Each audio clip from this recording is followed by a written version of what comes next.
開始新嘅系列，係箴言中嘅箴言。同各位分享第一段嘅箴言就係記載喺箴言書第1章第7節，佢開宗明義咁樣講嘅：敬畏耶和華係知識嘅開端，愚妄人藐視智慧同埋訓誨。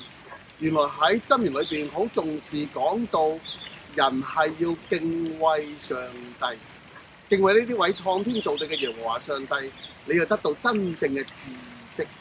喺另一段箴言嘅經文亦都講到，敬畏耶和華係智慧嘅開端。原來敬畏神係可以得到真正嘅知識、真正嘅智慧。而講到唔單止係一個開始，更加重要呢個開端嘅意思係講到係內涵。原來人生最重要內涵就係敬畏上帝。人生最重要嘅人生就係要敬畏上帝。所以敬畏上帝係我人生當中最重要嘅核心同埋內涵。跟住講到一啲人，佢呢度講到叫愚頑人。原來喺箴言書裏邊有兩類人，一類人叫智慧人，一類人叫愚頑人或者愚昧人。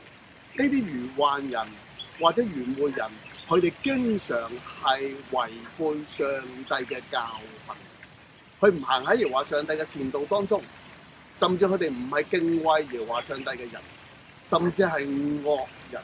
所以喺聖經裏邊提醒我哋要做一個咩啊？有知識嘅人，要做一個智慧人。